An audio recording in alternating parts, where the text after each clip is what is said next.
Oh, roll call, Lori. Mayor Reinhardt. Here. Vice Mayor Johannes. Here. Councilmember McCown. Councilmember Watkins. Here. Member Earl. Here. Okay, before we go into public comments, I'm gonna go off the agenda a little. I'm gonna say a quick prayer for our neighbors to the north there. So if you guys don't mind. Dear Heavenly Father, we come to you today and we just want to ask for your continued protection over Union City and to be with them in this horrible thing they're facing right now. And just guide everyone's steps and be with them. And then as tomorrow comes, we know the weather is looking not too great for tomorrow, so please just put a hedge of protection around them and us and everyone in between. And we ask in Jesus' name, amen. Public comments.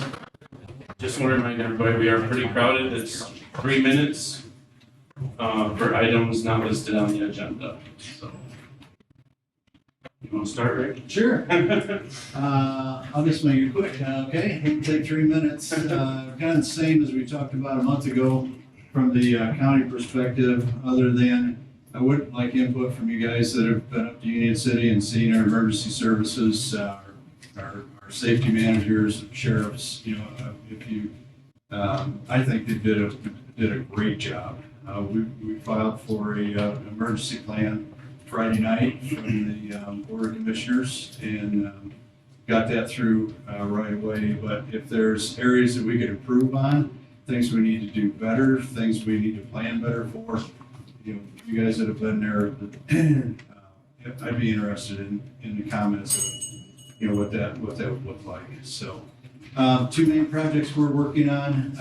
We did vote to go ahead and build the evidence and evacuation building behind the county jail. It was in the plan when we passed the millage in the county to build the jail. The evidence building was in the plan. We ran out of money at the time.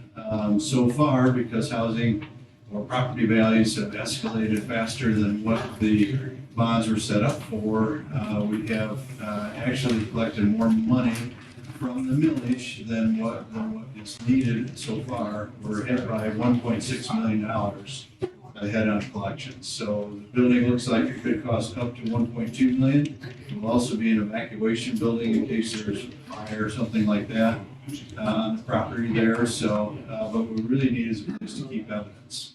Right now, they have a semi-tractor that's parked out in the weeds that's part of evidence for a case that hasn't been heard yet. And it's been sitting there way too long, you know, and evidence deteriorates. So we just don't have a place to do that. So that's the main thing coming up this year. We've already got the architectural done. The building was already designed back when the jail was. So that should be a pretty quick get to it this year.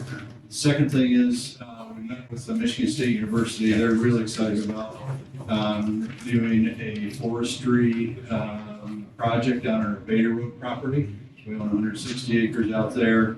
We've been debating, as you've heard me say before, what we might do with that property. They would like to look at a 25-year lease. So we're in the process of grading the lease, see if we can come up with something that's acceptable to Michigan State University, you know, for them to lease it for a long-term forestry project there that they would bring students down to. And it may eventually be open to the public with even signage and stuff, but that'd be down the road. So they're pretty excited about doing it. And we think that's a good use of that land. That'd be the most southern forestry lab that they have. Actually, they don't have anything right now south of Clare, Michigan. So, and you get north of Clare and you don't get into the hickory groves and the walnuts that we do here. So they're interested in it. They're really interested in the property. So, and again, it would be a lease. We'd continue to own it. That's, unless you have any questions, that's what I don't know. Start the new. Okay, thank you, Rick. Thank you. Any more public comment? My name is Charles Thompson. I'm senior project engineer with Avamarsh. Our company has been doing some work throughout the community, and first of all, I want to thank you for entrusting that work to us.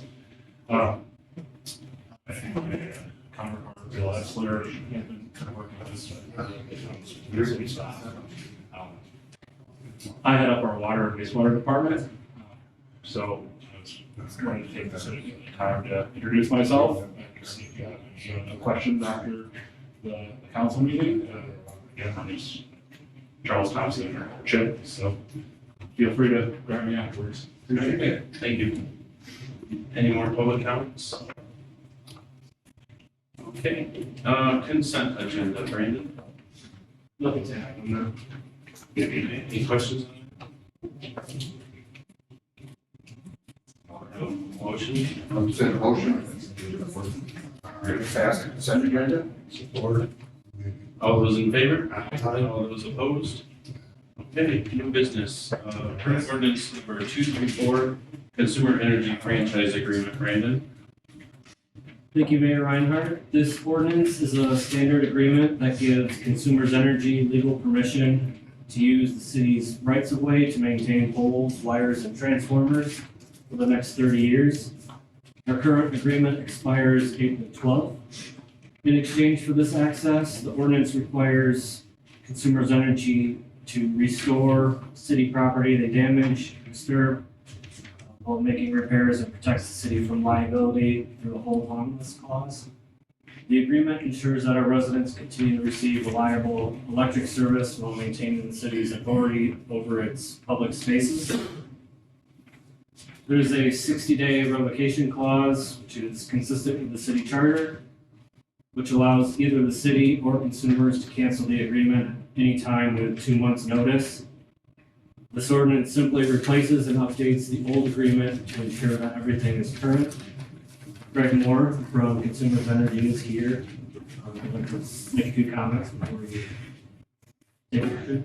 Mr. Mayor, council members, Greg Moore, Community Affairs Manager with Consumers Energy. As Brandon said, this is basically just our agreement between the city and ourselves to continue to do business and offer service, electric service to the residents of the city of Bronson. So we don't get any special rights. It doesn't allow us to site data centers. It doesn't allow us to site wind and solar.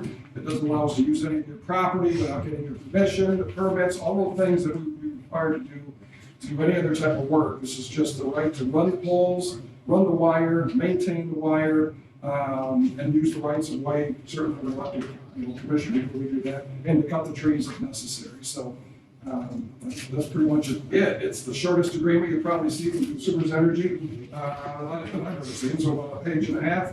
And again, one of the things that Brandon didn't mention, but people often ask about, our rates and conditions of service are controlled by the Public Service Commission or by the Federal Energy Regulatory Commission. So most of the things and rules we have to follow come from those two bodies. And sometimes people ask about, why don't you pay a franchise fee like, some of the telecoms do? And the reason is because our rates again are set by the Public Service Commission. In order to have a special, we would have to have a special rate just for Bronson. And that's not going to happen. So that's why we don't. But we're going to talk in just a second, hopefully, about some other things that we are doing for the city. So I don't know how you want to take action first. Let me just follow on. You can. Okay, so on the agenda, you're talking about some congressional unit directed spending. So I want to talk about some Consumers Energy directed spending. Some of you have probably read the articles and see the work that's been going on out on US 12. The goal there was to take our main three-phase line out of the railroad right-of-way where we couldn't get our bucket trucks back in there very easily. So we wanted to make sure we'd have to patrol that on foot, which slows down restoration if there's any problems. The other issue was that the substation was not balanced properly.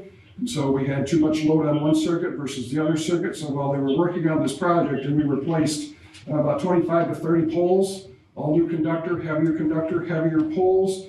We added new cross arms, we updated the equipment and added some new fusing, which limits the spread of an outage as it comes.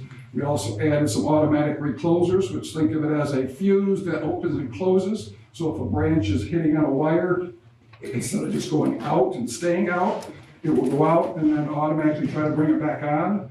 And it will do that 3 times before it shuts the circuit down so it doesn't damage the rest of the equipment. So we're adding a lot of new things, and the important there is, you hear about a lot of the spending that's going on from utilities like us.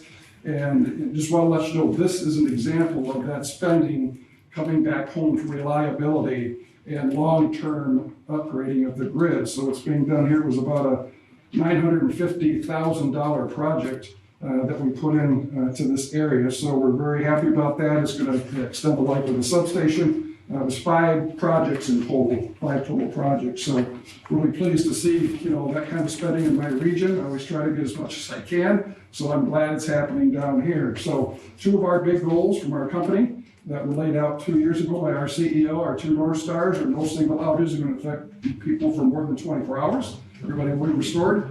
And no single occurrence, no single outage will affect more than 100,000 customers. So how are we doing? Just to give you an idea, back in 2023, we restored power about 87% of the time within 24 hours. By 2024, we were up to 93. And you have to remember that when that was announced and turned into the company, a lot of people were like, how are we ever going to do that? I mean, that's just incredible, but we're already to 93%.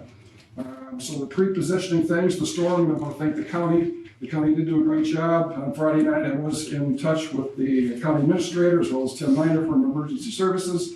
They were on the spot. I unfortunately had family along both Tuttle Park Drive. 5 of my family members have homes that were damaged. Thankfully, no one was injured, but 200 yards to the north was a different story. So thank you to the county for the tremendous work that they did out there in clearing trees. It's just an absolute war zone. As far as our outage duration, we dropped 176 minutes to 155. That's where we were. So we're gaining time, we're making it faster, and we're doing it quicker and with fewer people. So that's an example of how your dollars are being used. 82 cents of every dollar in rate increase is going to the grid. 82 cents.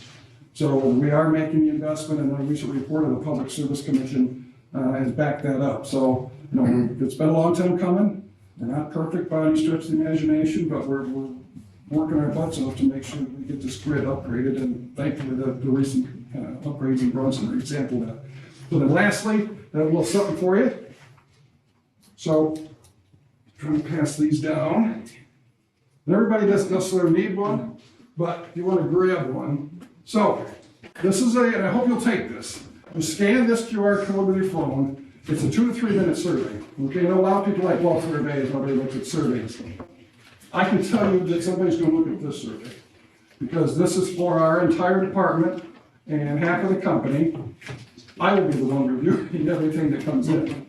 So I have been tasked with this monumental effort. All the survey results that come in for the next year and a half, we will be looking at and compiling, listening to there's a place in there if you want to write comments out. I think it's like 5, 6 questions. It's very quick.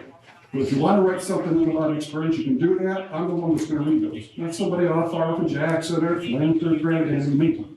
I live in Athens, so I'm right here. So if you have any question, I'm going to be the one, and Brandon can always call me and say, hey, did you read the comment that I gave you about sunshine? Yes, we will. And it's going to be going into our teams to make sure we're doing everything we can to improve your service for it. So please take it. If it's not tonight, tomorrow. And I just love to hear from you. So with that, any questions about the franchise, we'd be happy to answer. Thank you. Any questions?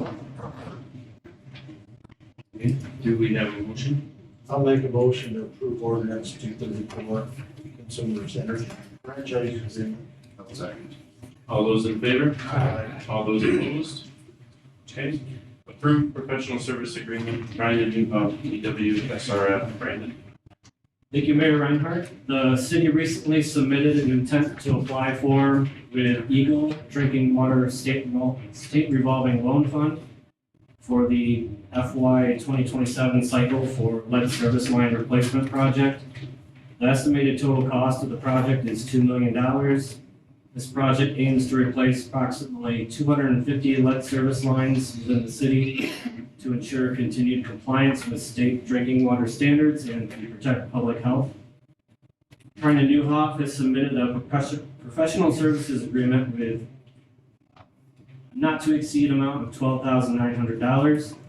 The plan is a requirement for the city to access low interest loans and potential principal forgiveness through the state of Michigan's revolving loan fund program. There will be significant grant dollars available this round for lead service line replacements. So we think it's definitely needed to act and try to get an application in for this round. The draft plan needs to be prepared soon to allow time for public comment for the final submission deadline, which is July 1st.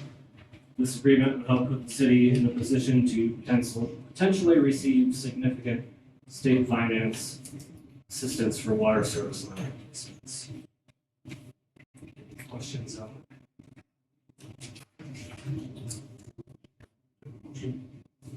I make a motion to approve service agreement for New Hall PWSRF.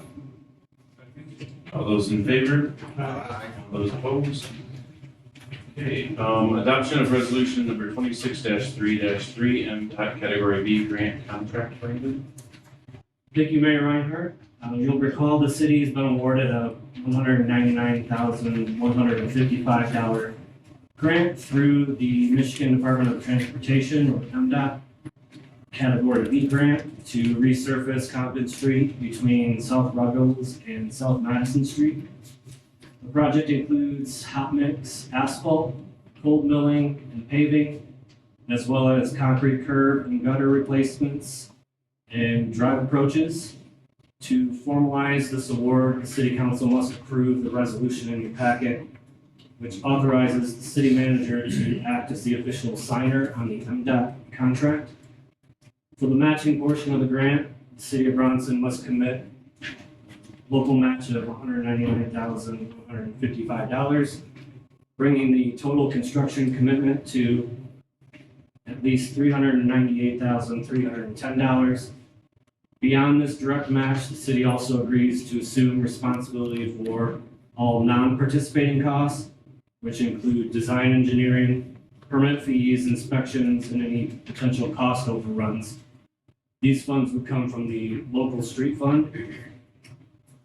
We've also asked Avamarsh to bid an alternative project to include additional new sidewalk on Roosevelt Street between South Madison Street and far edge of Greenwald Park. There is no sidewalk there currently. They're estimating this could add an additional $31,390. This would add sidewalk connecting the park and create a safe walking area for children and residents. Since we will already have a contractor here doing sidewalk work, we thought this could be added to create some economy of scale and reduce mobilization costs.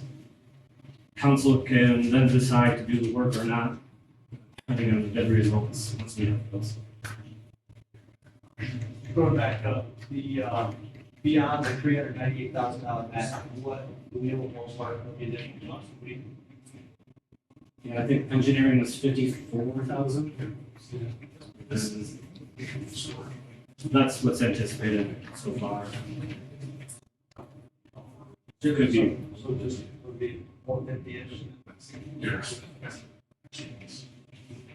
That includes sidewalk ramps, adding landing ramps on South Madison Street, so they can cross on Compton Street to Madison, or, yeah, east side of Madison Street.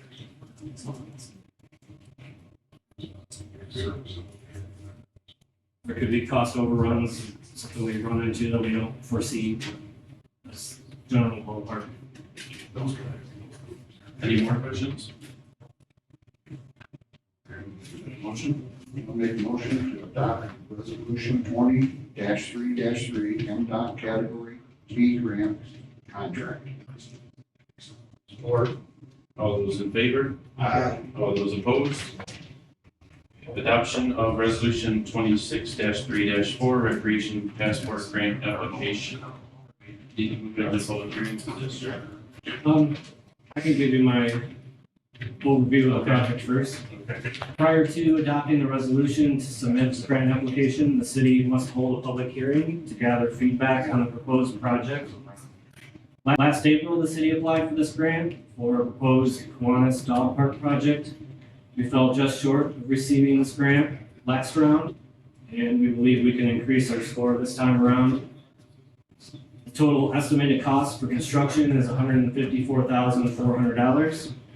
To fund this project, the city will apply for a $115,800 grant from the Michigan Department of Natural Resources through their trust fund grant. requiring a roughly $38,600 local match. The city's match would include $6,700 in force, count, labor, and materials, from the city performing some of the work bringing the water line to the drinking fountain, resulting in about a $32,000 local cash match. The proposed dog park would feature almost 0.7 acres main area for large dogs and a separate 0.1 acre space for small dogs. The project includes a gravel driveway, handicap accessible parking area, 5-foot wide commercial grade fence, universally accessible entrances and seating areas with companion seating will be installed to ensure inclusivity. Additionally, the park will include a drinking fountain with a pet hydration station to provide fresh water for both visitors and their pets. The redevelopment of the dog park aligns with community priorities as it's scored highly in the city's Parks and Recreation Master Plan survey. This project aims to enhance recreation opportunities and provide safe, accessible space for dog owners and their pets while addressing a demonstrated community need. So, go into public hearing. I make a motion to move the public hearing. I'll second it. Okay, all those in favor? Aye. All those opposed? Okay, we're now in public hearing for this resolution 26-3-.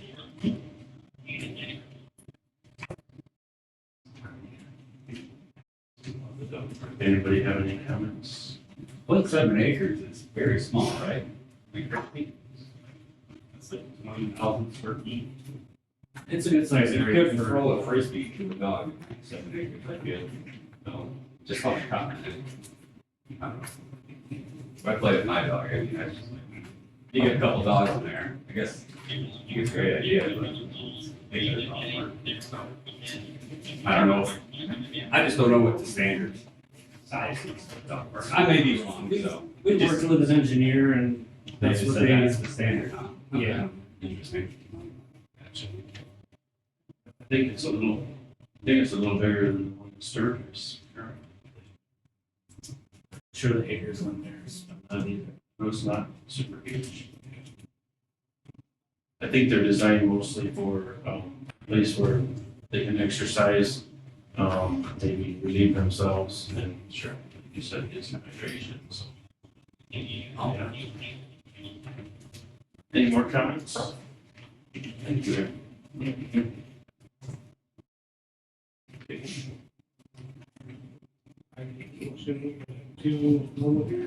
I'll second. All those in favor? Okay, now in regular. Okay, do I have a motion to adopt resolution 26-3-4? I'll make a resolution to adopt resolution 26-3-4. I'll support it. All those in favor? All those opposed? Okay, approved banking changes, Brandon. Thank you, Mayor Reinhardt. We need the council minutes to reflect the removal of Penny and Merrill George from the City Bank and Investments. Also need motion to add City Manager Brandon Bursman to all banking and investment meetings. I'll make a motion to make the changes. Second. All those in favor? Aye. All those opposed? Okay. Approve establishment of industrial development district for Steadfast Homes, resolution 26-3-5. Brandon? Thank you, Mayor Reinhardt. The city received a formal request from Steadfast Homes Corporation to establish an industrial development district for the northeast 15 acres parcel on South Peril Road under PA 198 of 1974. The establishment of this district is a mandatory legal requirement that must be completed before the business can formally apply for an industrial facilities tax abatement or an IFT. Creating this district does not grant the tax abatement itself. Rather, it defines the specific geographic area where future industrial investment and tax incentives may occur. Tonight's public hearing satisfies the statutory requirement to allow residents, taxpayers, and affected taxing units to provide input on the district's boundaries. Following the hearing, council will consider a resolution to officially designate the district. If approved, Steadfast Homes would require a separate public hearing and council approval for their actual application. They would still need state approval as well. It is also important to note that the property still needs to go through the process of rezoning to industrial as well as site plan approval from the planning commission before they can build. This hearing is in regards to the establishment of the tax abatement district. So you'll need to have a public hearing. Second. All those in favor? Aye. Okay, now, look again. Does anyone have any comments on this one? Yes. Take liberty, all of you there. So you can follow along what I've got to say.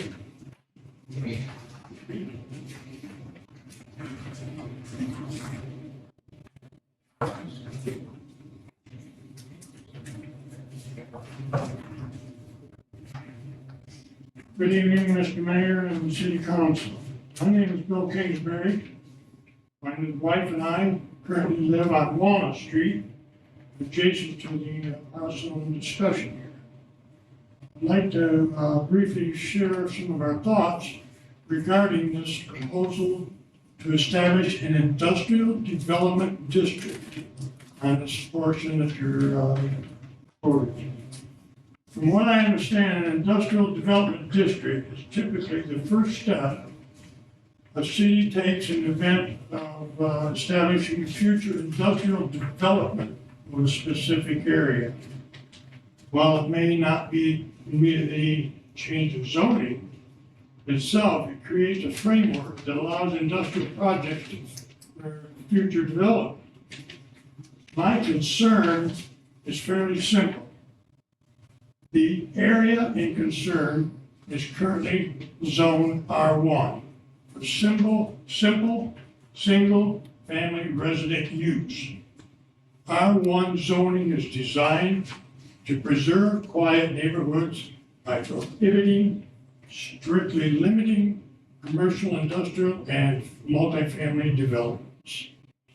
Now, this parcel is being discussed sits directly behind the majority of our houses. Okay? People make important decisions where they live when they buy a house.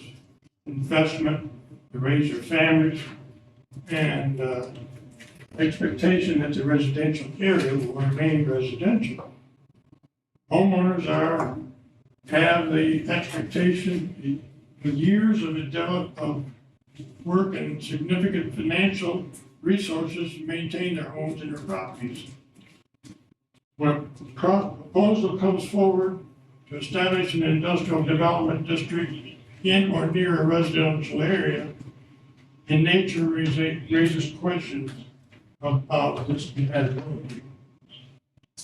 Even well-run industrial operations can bring increased truck traffic, exterior lighting, noise, larger buildings, storage areas, activity that can gradually change the character of the neighborhood over time.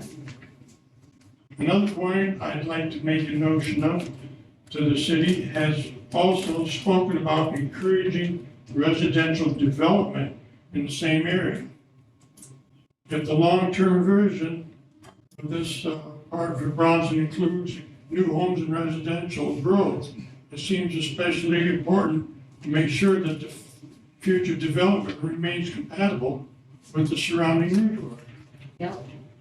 Also, what I want to mention, that many residents in our neighborhood only became aware of this proposal recently, within the last few days. For example, in previous situation, when a daycare center was proposed for the neighborhood, we received notification in writing. This time, many people learned about this proposal by chance through the city's website. for decisions that may affect established neighborhoods, it's important that residents have a clear opportunity to participate in the discussions. We understand that development is important for the future of Bronson. Our hope is simply to develop, the development happens in a way that remains compatible with the neighborhoods that already exist. I simply hope the council will carefully consider whether establishing an industrial development district in this location is consistent with the residential character of the area and the expectations of the people who live there. Thank you for taking your time to listen and for your consideration. Thank you. Thank you. I have a question. What we're doing for steadfast homes, 15 acres, it was already in our master plan for industrial or commercial development.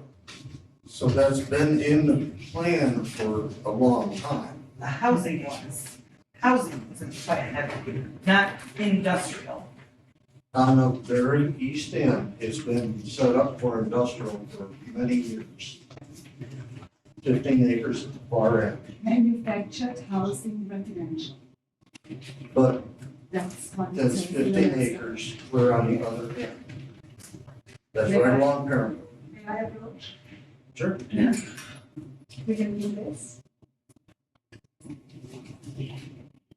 Oops.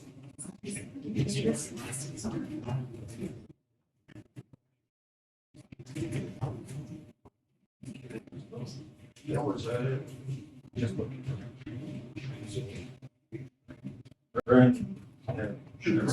That's from the 2007 master plan. We did a master plan That's what is updated. available online, on your link master plan. We have our new master plan on our website. But that's on your website available. Yes, Under- yes, it under is. master Yep. plan. Yeah, So the Patrick house- has been trying to find a match. So the houses that are gonna be going over are gonna be right next to this one? Basically. I don't have very many of these, but the survey, this would be the 15 acres for this project, and this is the 7 acres for Element.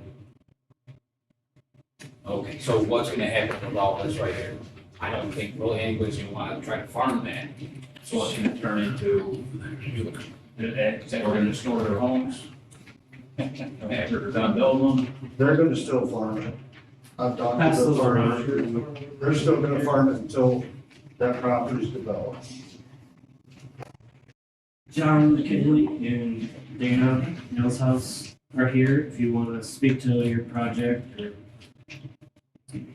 So what we were looking at was originally when we were coming in, we looked at the two locations, either here or trying to go in up by Ryan. And there's just, he was talking about coming down the city streets with houses and stuff as it tied into it. There's no way that we're gonna be able to make that work out there, and trying to get that lane out there to bring through. So I thought about doing out on the far end there behind what consumers was and that, to be able to do there. He said there's different trees, bushes, everything we have to put in. This isn't something that's gonna run 24 hours a day. The hours of operation, like the guys work from 6 in the morning till 2:30. Usually they work. So it's not gonna be a 24/7 operation. They're not gonna work on weekends, so, but when we were looking at it, they're gonna do it down by the toll road in Indiana. And we're looking at the buildings there, and we're gonna be able to do more.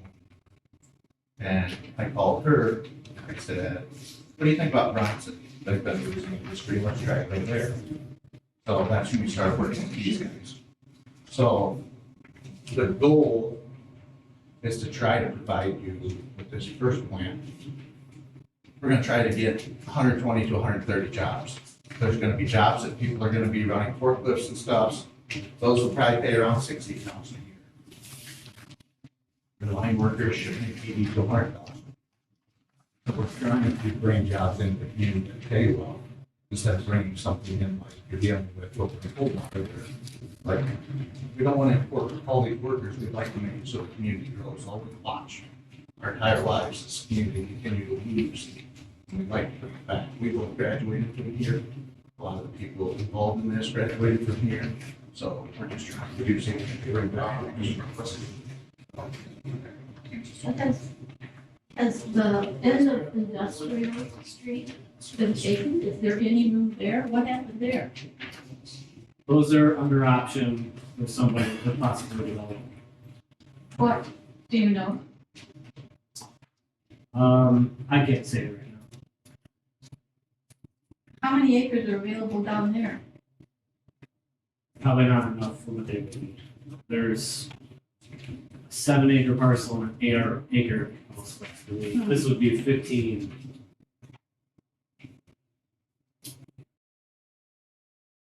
We've run out of industrial space, unfortunately. Truck traffic would be off the curb. Wouldn't be through town. And that's one of the things we were looking at too, we're not here trying to find a lot. It's gonna create a problem, more than 65 when you get employees. That's why we tried to get it away from. The help. But you've already got leads. Would that be the only 15 acres that would be zoned industrial, but not the rest of what, there's 90 total acres back there. We're talking, so does all of the 90 acres become industrial, or is it just strictly the 15 acres that's getting rezoned for industrial? I guess is my, maybe, you know what, I know you guys have discussed it, what is the long-term plan for the total 90 acres? We know we've got the houses going in, and then we know we're talking about 15 acres, which leaves however many, has there been discussion on that? I guess those are the two questions I was thinking too. There's so vastly discussions on it, between the councilman. Well, let's start with the first question. I think that's the most important. So, Is that whole area going to become all of the, well, will it be what, we've got 15 acres, that's probably. 15 So, well, no, it's 15 acres that they want. Yeah. But then, like I said, what about the whole rest of that? We would like an option to be able to buy more, expand. Well, that's fine. That's why it's just named Industrial Development District and not by the rezoning. This is not a rezoning. No, I know. It would still go through that process, and you would be notified by mail. So you want to keep the option open to that they could buy more. The industrial development district, that opens the door for possibly down the road, the rest of that 90 acres in there could be developed into an industrial park, correct? It's only for that 15. Huh? For the purpose of this discussion, it's only the 15 acres that they're looking to initially develop. I understand that, but we're looking at, we live here. We're not gonna be here maybe 20, 50 years from now. But in the meantime, I don't wanna have an industrial park in my backyard. If this industrial development district, that's a working means for you guys to open the door for somebody else down the road. Say you 10 years from now, you decide to, okay, we got our tax thing out of the way, we don't have to pay tax no more. We're gonna have to start paying taxes. You sell and move out the door and go someplace else. Somebody else moves in there, and this is a hypothetical. Somebody else comes in, takes your business, your area, and decides we're gonna do whatever the hell we want. And expand on out. What's to stop all that? they have to be able to get an option to move any farther than what they already have. And that's going to be the job of these people here that represent you. And you're gonna need to have your voice heard by that group. So would that come down to a voting issue, or would that be you get to show up to a city council meeting and express your? So it's not a backdoor channel, it's quiet. There's no backdoor channels here. This was publicized for quite a while, but it was anonymously because they didn't want this known of what the plans were. We knew that they wanted 15 acres. There's been a lot of discussion between the group here that has, let's put it this way, everybody hadn't seen eye to eye on it. There's election coming up here in a few years, this fall, and who knows who's gonna sit here. So, I think we're just taking care of one thing right now, and then you see where it goes from there. I have a question real quick with this gentleman over here. You're wanting 15 acres to do one industrial building, is that what you're wanting? now, yes. And what would that building It's for manufactured housing, we'll produce manufactured housing. Yeah, for now. Yeah. manufacture? That's fine. Okay. Like, well, you got Dutch housing, or Red and Champion, really. So you're talking mobile homes, you're talking? Whatever they are. Modular. Modular. So what happens to our property value when, you know, we start moving industrial parks into a residential area? Or an industrial, I mean, it's not, I mean, we live right on the edge of that field. And you can't tell me that's gonna increase the value of our house to put an industrial park in there. So if it does not help the value of our house, does that mean we're gonna get tax breaks also as homeowners?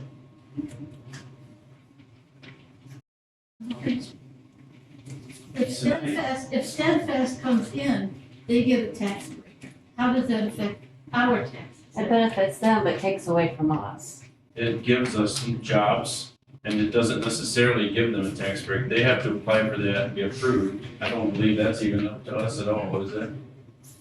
A tax. But what happens to our property value? When you move something like that in there that's zoned residential, and now we're gonna move a commercial operation in there, you can't tell me it's going to increase my property value to have that many trucks, that much equipment, and that type of stuff coming in and out of that place every day. And it's gonna be an eyesore. I don't want it in my backyard, and if it's in my backyard, I believe that, I mean, our taxes just went up because of the house fire we had. So does that mean our taxes are gonna come back down? Because it's gonna decrease our property value when you start bringing an industrial park in our backyard. So one of the things that I looked into, like, we're not gonna be able to be abated from your bond proposal on the school. That'll cost us at least $26,000 a year in taxes to go towards that bond, from what I'm looking at numbers-wise. So it'll help pay down the school bond faster too. That's gonna help the community there. There's no abatement on that. That didn't answer my question. So you're talking about, well, there's certain requirements they have. So you're not gonna see, from your place, we're gonna have to put in hedgerows and everything else where you won't see from there. That's what is the required thing. Yeah, is there gonna be Hedgerows don't make fences it. off that, is there gonna be privacy fences, is there gonna be, where we can't see the factory? Or just some bushes around there then? It's gonna take 15 years to grow up to where you can see it.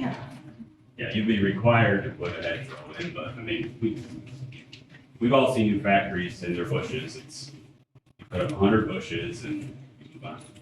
We're all gonna see the factory. And what's the noise level? Because not everybody sleeps at night. You have people that work at night and sleep during the day. Well, most of them are indoors. If we're not outside doing a bunch of stuff outside, so most of it will be indoors. You're not gonna have a ton of noise outside of it. So, What's the amount of truck traffic you expect to have in and out of there? for semis, Semis, car, I mean, you know, the movers, all of the, Just traffic flow. you know, the oversized trucks coming in and out of there. it's really gonna depend on how many you're producing per day or per week. So, say you're doing 10 floors a day, then there's probably gonna be 10 trucks hauling them out of their day. You're gonna have materials coming in, so you're looking probably 15 semis a day for all materials in and out. So, and then you're gonna have people coming to work. So, You got trucks coming down the road running Jake brakes and that type of stuff, so like they talked about the people that sleep at, during the day or something like that, I mean, is the city looking at an ordinance of no Jake brakes? There is no ordinance when you go industrial, you can work 24 hours a day, I believe. Yeah, what is the ordinance? If it It does, disappears. if it is industrial ordinance, is there time frames for that or anything, or is it just 24/7, they're able to operate? Does anyone know that? Do some of their, we have a noise ordinance. Noise ordinance, what are the hours for that? There's no set hours, so it's reasonable. Is there any way we could protect Corey Street from traffic? It wouldn't be connected to Corey Street at all. I don't think there's even future plans of. No, that's where the new houses are coming in. Yeah, the new I'm gonna houses. drive down Corey, hang a left and go down That had nothing to do with truck traffic. Right. Because we that. Not yet. They wouldn't be able to access that. Hold on. I think one of my concerns is that road structure going up. You're gonna have roads crumbling and. All of the trucks. Is Perham Class A road? Yeah, Frost laws will kill you guys. What's that? Frost laws, they won't be able to bring anything in your own. Right. So they're gonna they're gonna rebuild Perham Road where it's Class A, where it's not all just knocked to pieces? Cause you got 15 trucks coming and going in and out of there every day?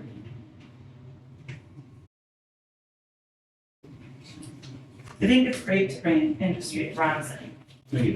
Just, well, not in that spot, not in a residential neighborhood.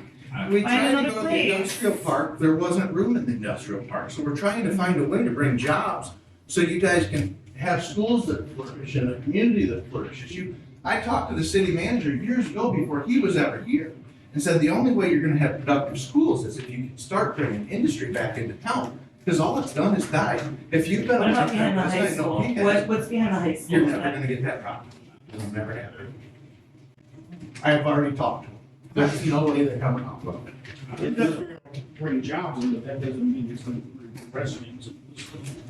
Well, that's one of the things that I've been working with Bill, is he was asking if we would help develop housing. So that's another side to it. He's asked if we help develop. Yeah. There's farmers that own property up north of town. You guys have tried to get people to sell to you for the industrial park, right? To expand that out there and they told you no. Wonder why? I mean, the industrial park's already on the north side of town, why couldn't, they've been talking to the farmers that own property out that way. He just said that we already Yeah, have. we've already- I turned it down. Turn it down. We're limited by the property we have. We can't. It's the first straight answer I've gotten. Well, I get what everybody's saying, it's great to have, a business like that coming in. What's to stop it from expanding down the road? Nothing. Unless something's set in stone somewhere, which it's not gonna be done, it's gonna get rezoned. He even said himself, they would like to then expand. But there's two ways for that, right?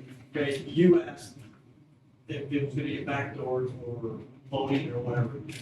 You or whoever in the city can come up here and sit at these tables by going in there and being a voice for the rest of the community. That's one way. Two, you can appoint yourself, you can ask to see if you can be appointed to some of these various boards, like the zoning boards and stuff like that, to where you can be a part of these discussions when they come up.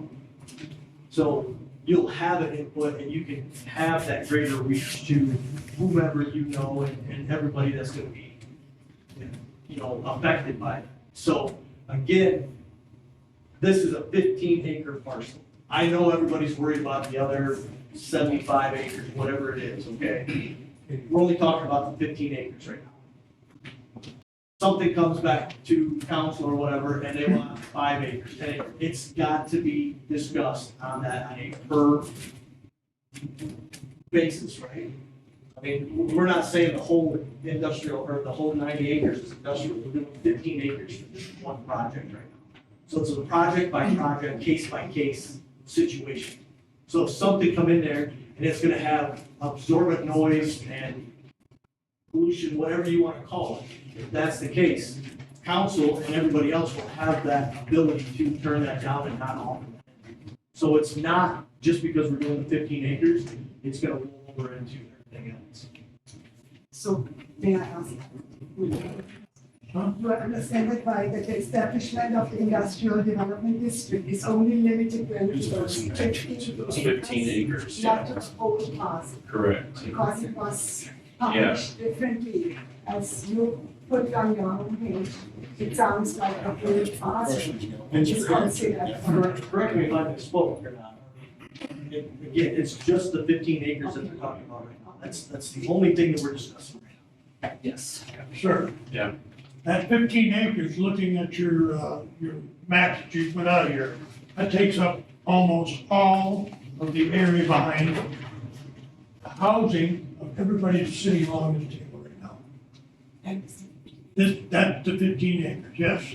It comes up almost half of that area of all the people sitting here. Bill, that's just along Parham Road. I know it, but it comes halfway out across that field too. It runs, It comes up. it's going north and south along Parham Road, correct? It's a square, where we at? Yeah. Where's Fair Road down there? Where's Fair Road? This is Fair Road. This is Fair Road. Yeah. Okay, here's the housing we're talking. Yep. And Okay, they're more in this area here. But this is the current property we're talking about tonight. Okay. Yep. That's all, this is All all these that houses we're along making a here decision on. are going to be looking at that unsightly industrial area in their backyards. It's a matter of opinion too. Some people like to see that. Ask anybody sitting here that lives along there. Pretty much. You're saying this. Ask any one of them. What Would they you think want it in about your backyard? We I would don't be want happy. it. I'd be fine with it in my You backyard. would be fine with it. I would. You gotta, That's my opinion. We all have our own opinions and I respect that too. It's really hard because you're going from R1 to industrial, you know, and I mean, I think everyone here, I'm not the oldest person here, but when that was originally developed, wasn't it developed for housing? I mean, you got the extra streets down Walnut, it can keep going on, and then of course you guys are continuing on now past Corey to do more housing, but it just seemed like long-term, why it never got developed into more housing, I have no idea. I think that was just the original plan.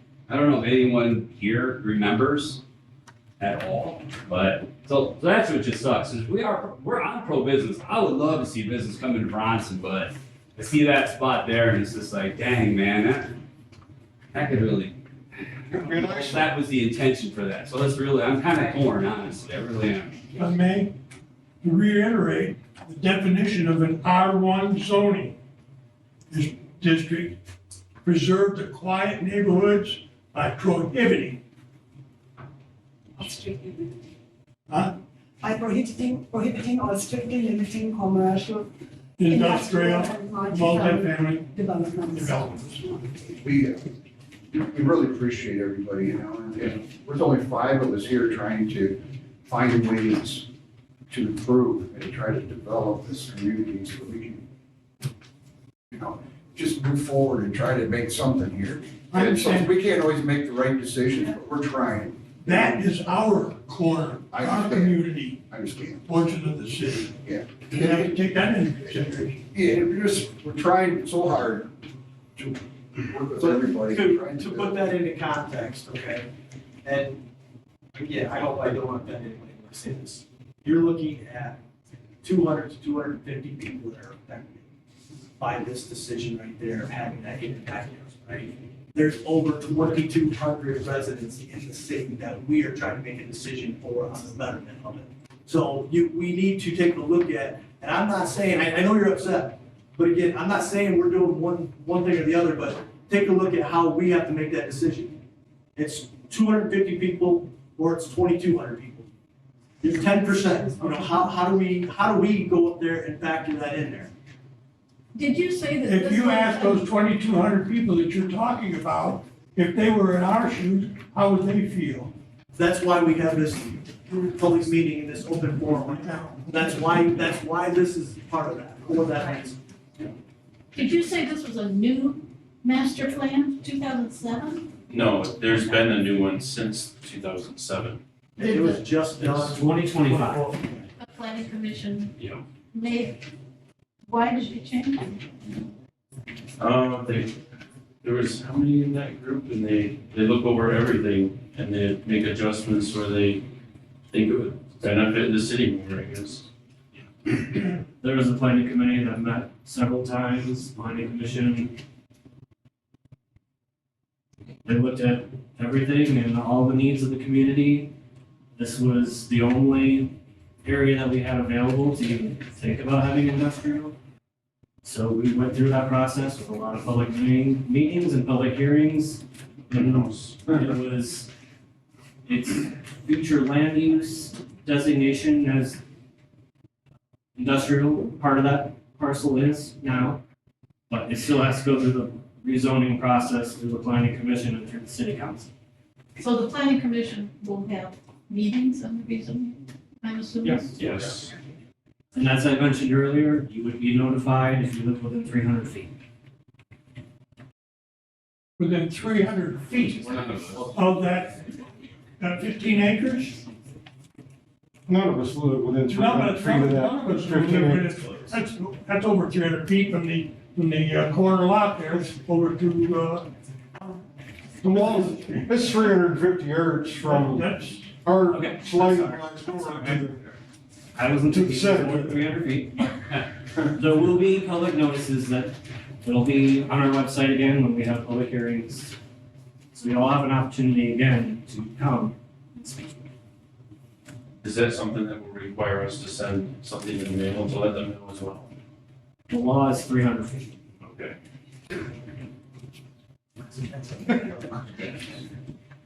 Nobody's within 300 feet of where you're talking, so nobody's gonna get a notification unless we're watching, this all the time. I mean, I've been up since 2 o'clock this morning in order to try to make it here, because I'm a truck driver. I mean, and the only reason why I knew about it, because we didn't get any notification in the mail, because we're not within 300 feet of this. There was no notification sent for this. That's not a requirement for this particular topic that we're talking about today. This is the first step in potential application for IIT district. so you're saying that this could get chopped?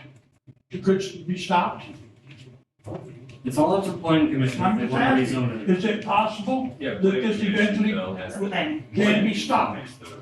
It's up to the planning commission and then eventually city council. It's gotta go through all these procedures. It's a lot of hoops to go through. So when's the next meeting for the planning commission? We don't even have a site plan to review yet, so it'll be several months, I would say. A few months, I'm not sure on your timeline. When are they thinking they wanted to break ground?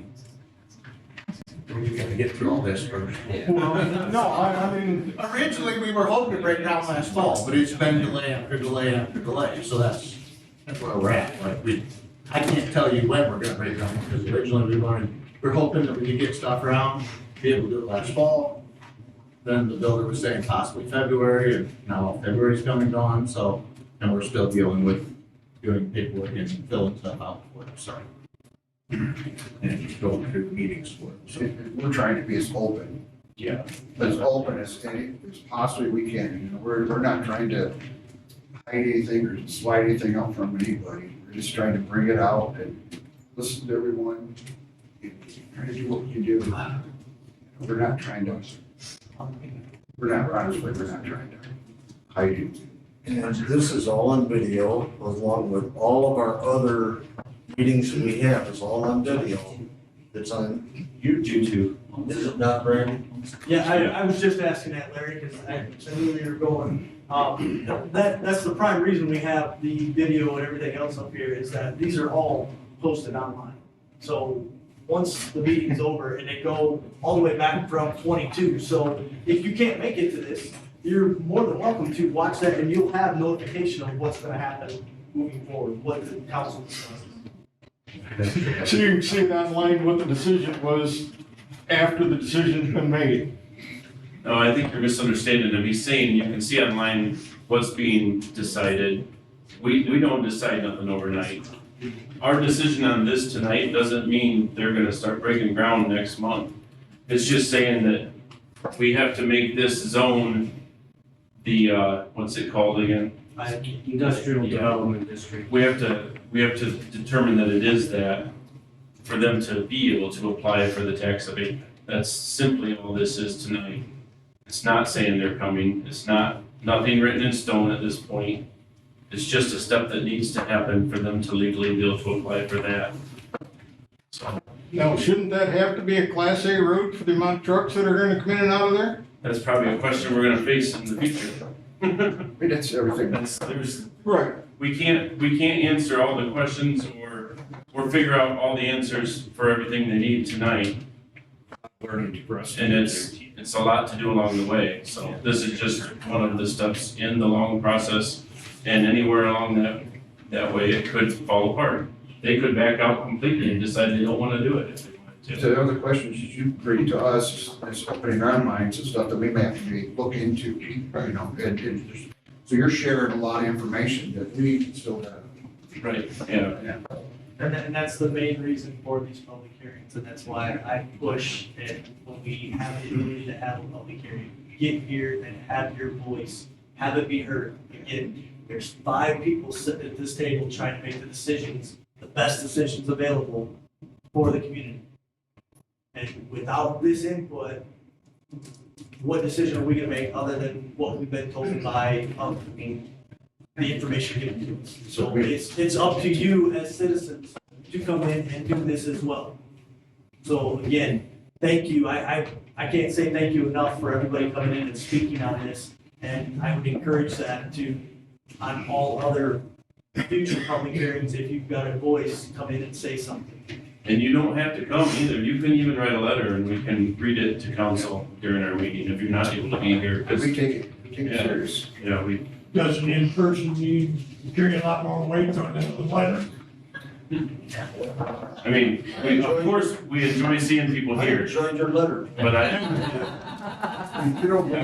would say both carries a lot too. You can write a letter and Sonia can come to the meeting.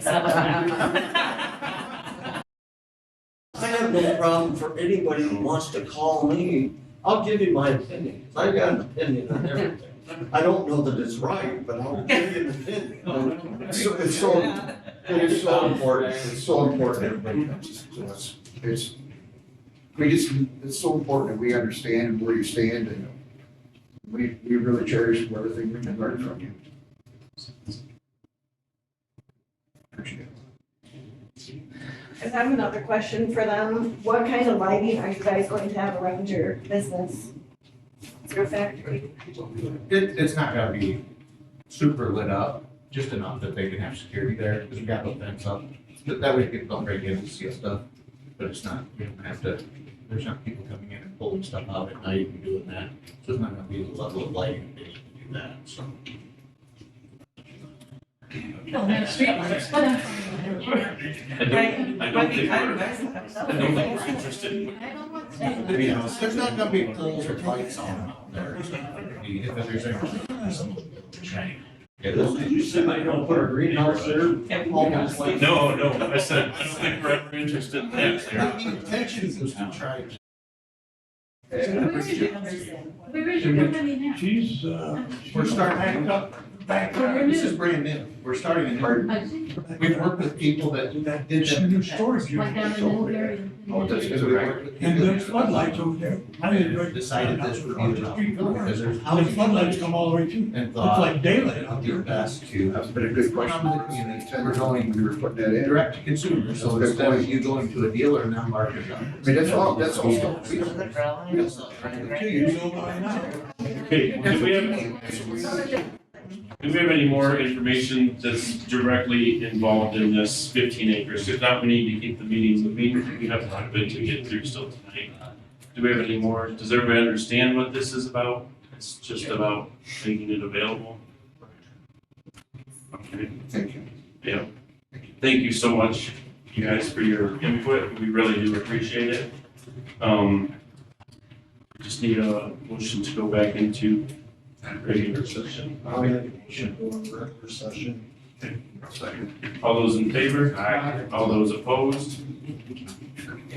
Okay, we're back in regular session. Thank you guys for coming. We really appreciate it.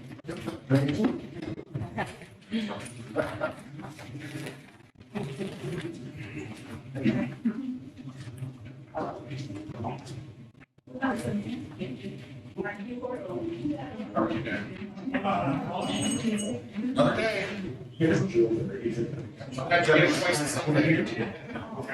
It's a new housing area? No, that's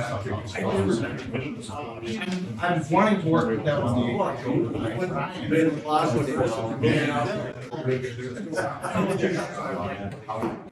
Hey guys, we'll get back in order here.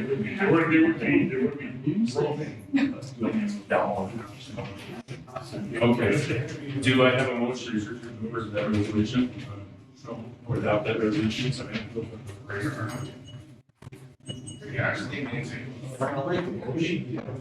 Let's just move it to. This is the 15 acres. By passing, this allows them to apply for the tax abatement in the future. Correct. I'll second. All those in favor? Aye. All those opposed? Okay. Okay, adoption resolution of support, resolution 26-3-6, congressional directed spending city hall project grants. Thank you, Mayor Reinhardt. The city is seeking council approval for resolution 26-3-6, which formally supports a request for FY 27 congressionally direct spending project to fund the City Hall Police Department facility project. This project includes a small addition and building renovations for office and meeting spaces. This resolution recognizes the need for a modern dual-use municipal facility that is accessible for all Bronson residents and visitors. This is not a requirement, but I think it's a good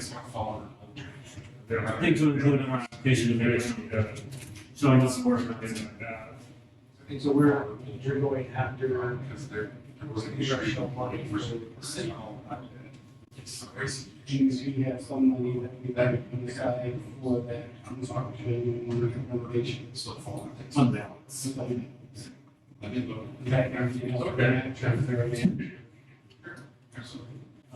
What did you put in there again? You said 25%. 25% for total. $200,000.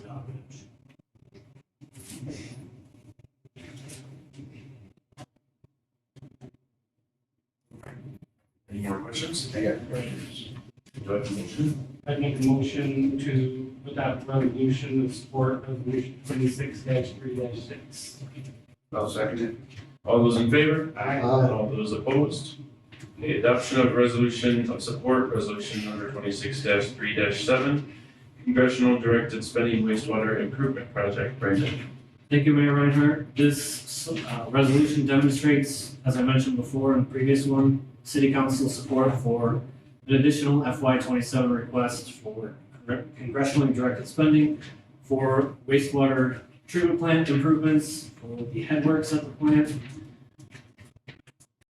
This project is essential for upgrading the wastewater treatment plant to ensure the city meets its obligation under the ACO and our NPDES permit. The project may include, obviously subject to change as we evaluate things, rehabilitating the existing headworks by adding a grit removal system and solids grinder, influent valves and pumps, which would be replaced.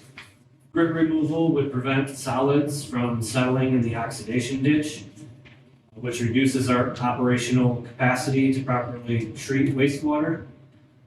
Currently, we estimate our ditch is about 40% full solids, which is reducing our capacity by the same amount. The separate application will also be submitted for the removal of those solids, along with repair of the ditch drive valves so that the rings of the ditch can be isolated and shut off in order to clean. And removal of those solids will be a significant cost due to elevated PFAS in those solids. But this is a proactive step that reinforces the city's commitment to protecting local water resources and maintaining critical infrastructure.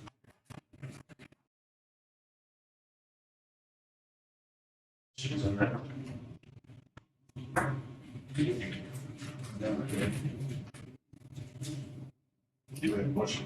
I'd make a motion to adopt resolution 26.3.7. Second. All those in favor? Aye. All those opposed? Okay, city staff comments. Steve, how about you? Unfortunately, we finally heard back from the state licensing agency on the one candidate that we've been waiting for several months, and it's been denied. So we've separated from that individual, so we've still got one in the academy, and then we look to send two to the academy this summer, unless I can find a certified officer prior to that. So right now, as far as staffing, nothing's changed, I mean, still what we have. But we had hoped that was gonna go through, and it did not. So Do you have your two candidates for the summer? I have one on the second one, yeah, so I'm currently looking.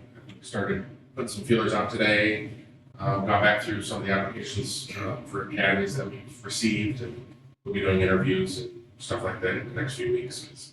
'Cause, paperwork for the summer academy has to be submitted by July 20th. There's a lot of hoops to jump through before we get to that point, so. Yeah, so. So right now, it's just Frank and I.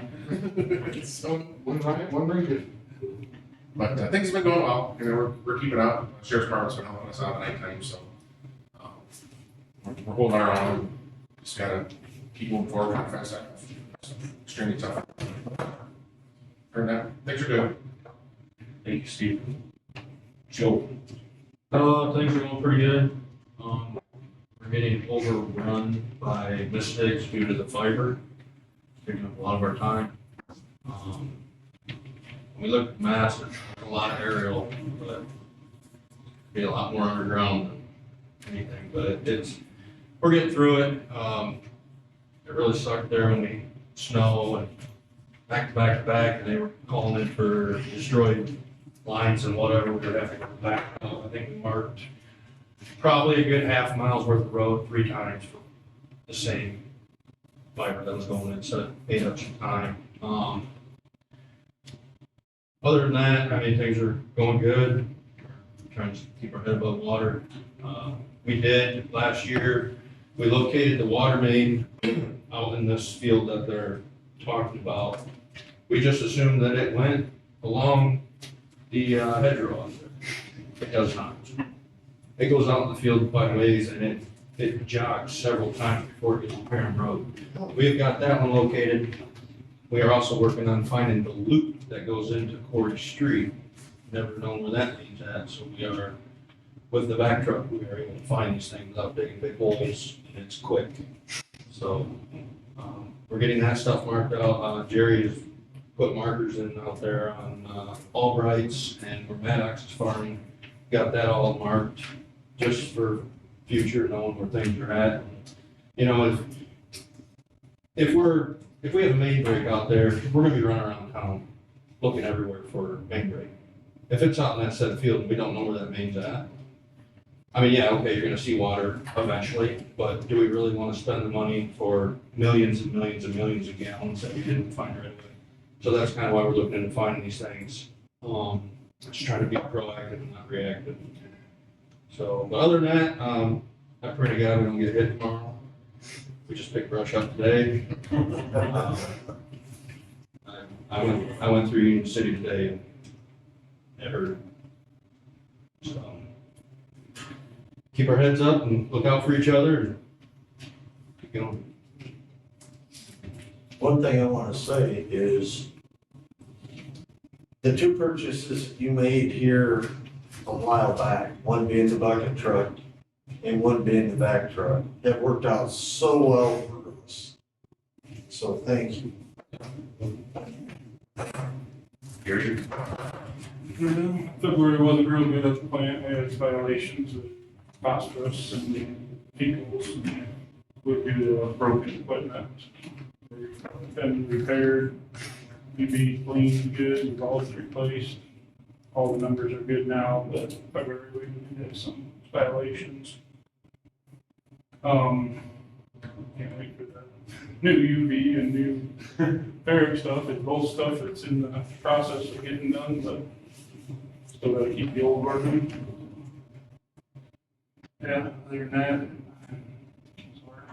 that. So your water infiltration has slowed way down. Another thing, February, we actually pumped more at the wells than we treated at the plant, but we had an 800,000 gallon water main break too, so that was part of it. Well, but the strain, what was it, Friday night, Saturday morning early, that heavy downpour we got, we jumped like 30,000 gallons at the plant is all. that's a win. Yeah, I think so. Imagine it would have been quite a lot higher without this. Now, does it make it harder for you to treat the incoming without all the dilution? Well, I'm sure that that's like our phosphorus numbers probably wouldn't have violated with the dilution. So I mean, it's kind of relearning how it's gonna be now. I can see why that could be Yeah, an issue, trying to second guess any of it. yeah. Can't just do something because that's how we've been doing it. You gotta make sure it's gonna work. Well, good job. See. Did you have something you need to I add? did only have one thing. So being this year, being the first year with the back truck, we actually did main breaks with it this year. I'm pretty sure we have a record time, 4-inch main in an hour and a half. We cut the street, repaired the main, filled the hole in an hour and a half. That was on a Saturday. That's time and a half. That's, I understand that the truck was worth the purchase, but so much safer, so much quicker. And, we had one down on Union Street. It never come through the road. It actually went under the road into the storm. And the only way to find it was we went and popped the manhole where it turns and goes to the discharge. It was flowing like crazy. So then we started backtracking manholes and we found it flowing in. That one, we couldn't even get shut down all the way. We would have struggled like crazy with just a man pump. And with the back truck, we got wet and we were cold, but we got it in there, we got it done. It took us a little longer. We were struggling with valves, but again, I don't think we would have got it done without the truck. So I'm gonna talk that truck up every meeting because I went through 9 years of not having it. I mean, I knew what it was like, and I'm grateful to have it for my guys to use. So, Well, it hurt on spending that much money, but in the long run, it's already paid for itself. I was gonna say the ROI is there already. yeah, it's impressive. And it's super simple. Thank you, Joe. Scott, do you have anything? Sure. We're currently fully staffed at the fire department with 25. We have 3 young people, 2 are in high school, who are interested in the fire service. They've been coming to meetings and trainings with us, and we have one who's 17 who is out of high school.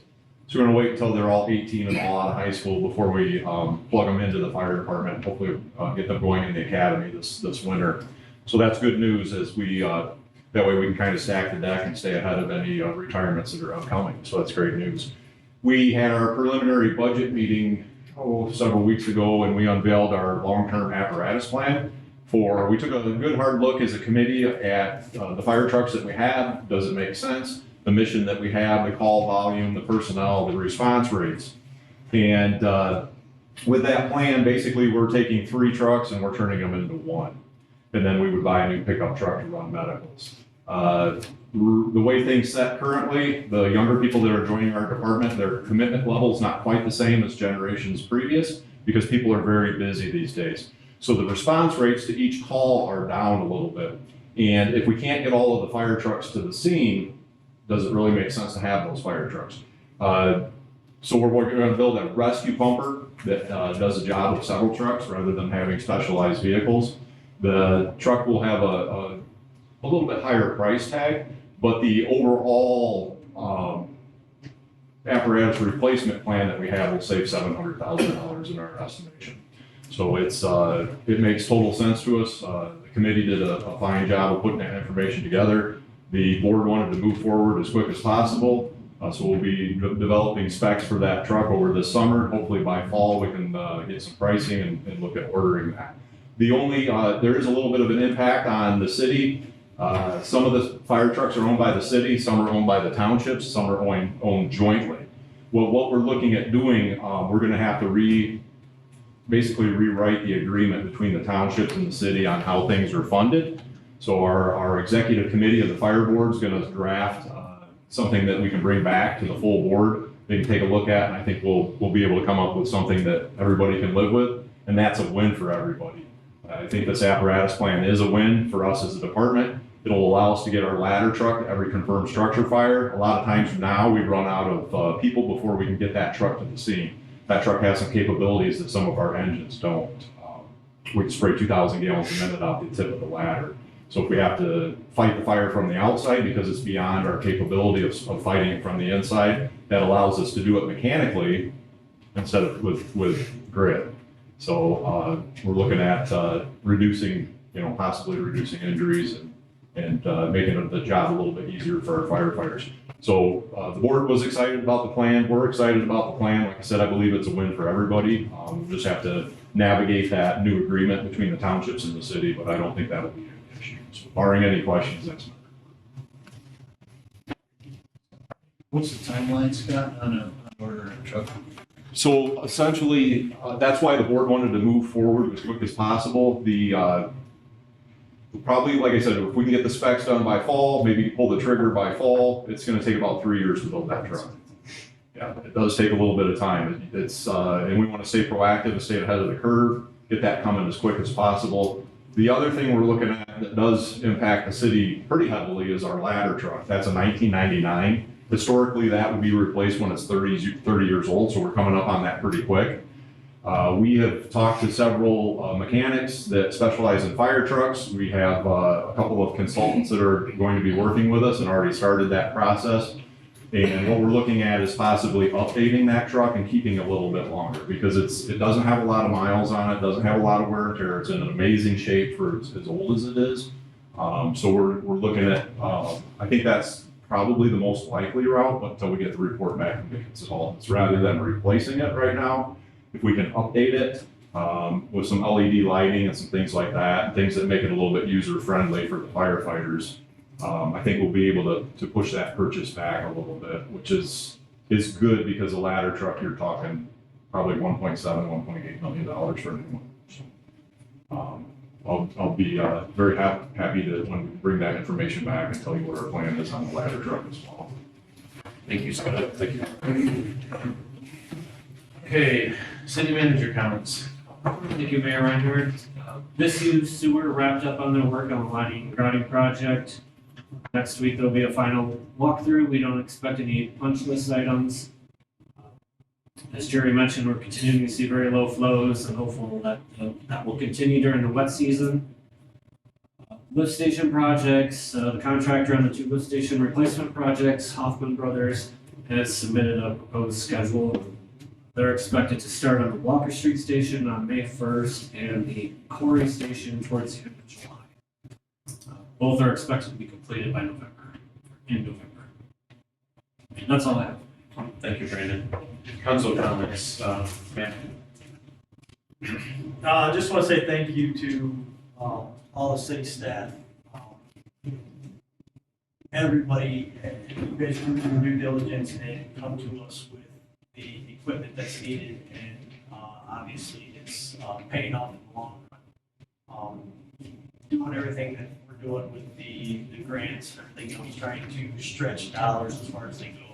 It goes a long ways, and I just wish and I hope more community members will step in and come to these public hearings and give support to kind of see what is going on and help out in the future. So thank you to city staff. Just to follow Matt there, Brandon, Patrick, great job on the grant stuff. You guys just do amazing work with that. Joe and your team, you're just out and about everywhere. The city, you guys are just impressive. So thanks for all you do. Larry. Well, they've said just about everything there is to say. Patrick and Brandon, thank you. It seems like every month or so, we're getting notification, we got this grant or that grant. And one thing that Matt had said long ago is we gotta get money from outside our community. Bingo, it's working. So thank you guys. Everybody on staff has done a great job. You come up against hard problems and you figure out a way to get around it and get it done. So, it's very heartwarming to see that. It was heartwarming to see all the people in here. That will be one of the nice things when we get the new city hall done, is we can have a lot more people come in, have seating for them. Looking forward to that day. So, that's all I have. Rick. Yeah, I got to piggyback everybody. It's all the same, I feel, think. Steve, gonna try to do another open house? Yeah. Are you? That's it. Yeah, for whatever it's worth, yeah, we're gonna do that, and try to see what else there is we can do to drum up the applications, because, you know, obviously we're looking for a certified person first. But obviously if we can't, then, we've got to send two to be happy this summer. I don't think you'll have trouble finding those people with the academy, but obviously it's, you know, by the time they go to the academy, come out with FTO, and then next you get on the road, you're looking at like 10, 11 months. I mean, you're almost kind of a year into them before they're viable to grow. But if we get somebody that's certified, much quicker, you know, getting on covering shifts and get back to where we should be, so. But, you know, finding those people are extremely. Hopes now you're kind of delaying even longer now. Yeah, we kind of got, How long does the academy last for?